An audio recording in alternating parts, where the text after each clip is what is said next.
আরজিকর নিয়ে গোটা দেশ যেখানে উত্তাল, তৃণমূল কংগ্রেসের নেতাদের মুখও উত্তাল। কারণ লাগাতার যে ঘটনা দেখছি, লাভলি মৈত্র থেকে শুরু করে এবং একাধিক নেতা বিধায়ক কেউ জিপ টেনে ফেলে দেবে, হ্যাঁ, এরা বিভিন্ন মন্তব্য করছে। কি বলবেন? লাভলি কি বলেছিল? আঙুল ভেঙে দেব বলেছিল তো, কষাই বলেছে, কষাই ডাক্তার। প্রথমে বলেছিল আঙুল তুললে মমতাদির উপর আঙুল যে তুলবে তার আঙুল ভেঙে দেবো। যদিও সেটা আলাদা ব্যাপার, ওর গোটা শরীরটা একটা আঙুলের মতো, ওকে তুলে পট করে দিলে কোথায় যাবে সেটাও নিজেও জানে না। সেকেন্ড কি বলেছিল? ডাক্তাররা কষাই, ওর লাগবে না তো ডাক্তার, ওর কাঞ্চন মল্লিকের ডাক্তার লাগবে না তো।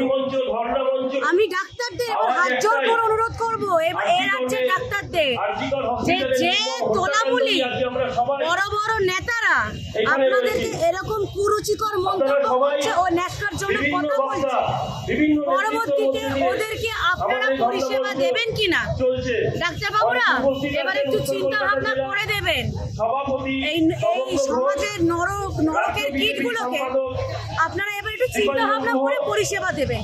কারণ দেখছি যেদিন থেকে ওই ডাইনি বুড়ি বলেছে ফোর্স করো, যদিও কোনো সব পোস্ট সে কেউ ভয় পায় না, দলটাই পুরোটা ভাঁড়ে পরিণত হয়েছে, ওই ভাঁড়ামিতে কেউ ভয় টয় পায় না। যাক, ওদের তো নিজস্ব একটা রিক্রিয়েশন লাগে, এত গালাগালি খাচ্ছে, এত খিস্তি খাচ্ছে, কি হবে? ওরা নিজেরাই এইসব করে নিজেরাই এন্টারটেনমেন্ট করে, সেটা হচ্ছে হোক, সেটা কোনো বড় কথা না। কিন্তু ওরা যে দেখাবোগুলো করছে, এই যে প্রতিদিন ওদের খিস্তি খাওয়ার যে একটা প্রবণতা, সেটাকে ওরা বাড়িয়ে তুলছে, খুব ভালো কথা। খাক, ওদেরকে কেউ সিরিয়াস নিচ্ছে না আজকালকার রাজ্য প্রশাসন। মিমাররা বসে থাকে, যখন ডাইনি বুড়ির কোনো রকম প্রেস কনফারেন্স থেকে শুরু করে যখনই উনি ক্যামেরার সামনে বসে, আমার দৃঢ় বিশ্বাস মিমাররা কিন্তু মুখ পেতে বসে থাকে যে তাদের মেটেরিয়ালটা কখন তারা সেখান থেকে পাবে। সেরকম মেটেরিয়াল এই আচ্ছা সরকারকে তো বললাম, তোর যদি ক্ষমতা থাকে, যদি আসতে না পারিস তাহলে বল কোথায় যেতে হবে, ডাক। তুই নাকি মহিলাদের, বাড়ির মহিলাদের ছবি বিক্রিতে করে দেওয়ালে টাঙাবি, ডাক ডাক। আমি উল্টে আমি দীপিকা ঘোষ ওকে চ্যালেঞ্জ দিলাম, তোকে আসতে হবে না, কোথায় তুই ডাক, কোথায় তুই জায়গা বল, কোথায় আসতে হবে বল, আমি আসছি, আমি আসবো, আমার সাথে বাংলার মেয়েরা আসবে, আমার তোর বদনটা কি করে ঠিক থাকে আমরাও সেটা দেখে নেবো। বদলা চাই না বদল চাই বলেছিলাম, কিন্তু এখন বদল তো হয়েছে, বদলাও চাই। কি বলবেন?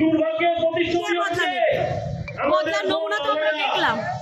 আজকে আমরা ভারতীয় জনতা পার্টির আমরা নিজেদের সহযোদ্ধা অনেক ভাই বোন হারিয়েছি। আজকে যেমনি আমরা নির্ভয়া বলি, অভয়া বলি, তিলোত্তমা বলি, যাই বলি না, ওই বোনটার জন্য আজকে যেমন আসমুদ্র হিমাচল হয়ে গেছে, প্রচুর ঘটনা আমাদের ভারতীয় জনতা পার্টির মহিলাদের, শুধু ভারতীয় জনতা পার্টি করার দায়, বিজেপি করার অপরাধে ধরে ধরে তাদের করা হয়েছে। আমাদের কিন্তু ভেতরে তাদেরকে আমরা জাস্টিস দেওয়াতে পারিনি, এখনো তাদের আমরা রক্তের ঋণ শোধ করতে পারিনি। বলেই থাকে সময়ের চাকা ঘোরে, সময়ের চাকা যখন ঘুরবে তখন সামনের লোককে বলতে ততটাই বেরো, ততটাই মেরো, যতটা সহ্য করতে পারবে, যতটা নিতে পারবে। কিন্তু দিল্লিতে নতুন বিল বিধানসভায় পাস হয়েছে, অপরাজিতা বিল, এবং রাত্রিরে মেয়েদের সুরক্ষা দেবে বলে রাত্রি সাথী অ্যাপস। কি বলবে? চেয়ারে বসে যেত, কিন্তু ব্যান্ডেজ করার লোকটাই তো মানে এবারে ফাঁপড়ে পড়ে যাচ্ছে।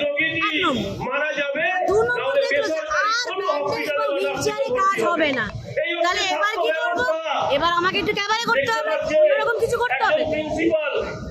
আমাদের সংবিধান কি কম করে দিয়েছিল না? আমাদের আইনের এত মোটা মোটা বই কম পড়ে গেছে, আইন নেই, আইন থাকলে তো হলো না। আমি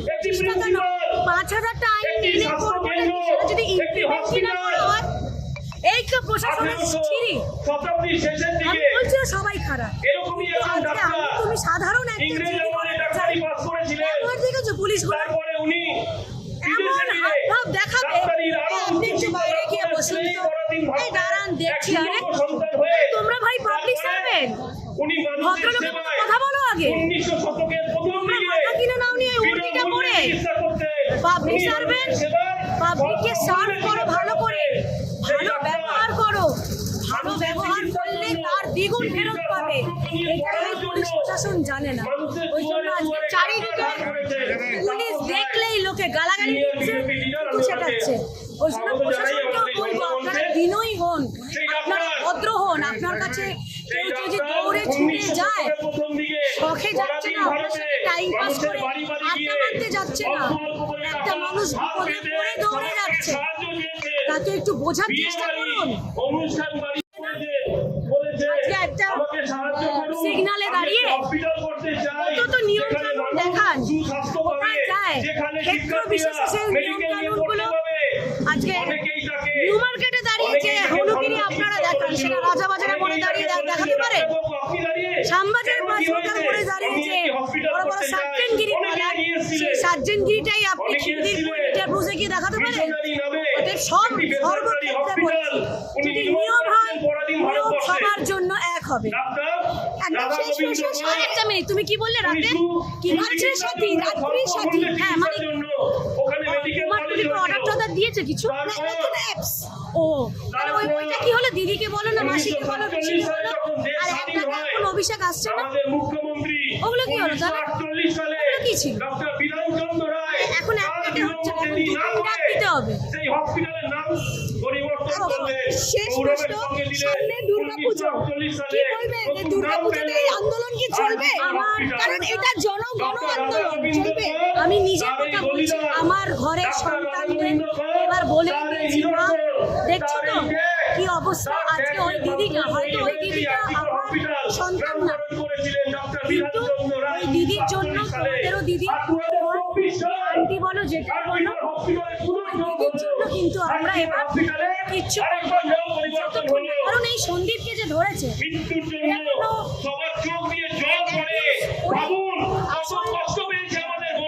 তাই তো শেখাই।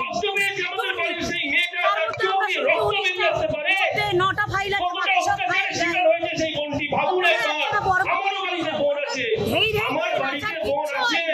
সন্দীপ ঘোষকে ধরেছে, আমরা ধরেছি, এর শেষ দেখে ছাড়বো। পুজোর কোনো রকম কিচ্ছু নেই, পুজো কমিটিকে হাত ধরবো, মিনিমাম রেখে থাকে, তাহলে বলবো আড়ম্বরের দরকার নেই, তো প্যান্ডেলের আলো রকমারি কিচ্ছু দরকার নেই, সুন্দর করে সেটা আমাদের আসল, ওইটা করে ছেড়ে দিন। এই রকম মায়ের পুজো করে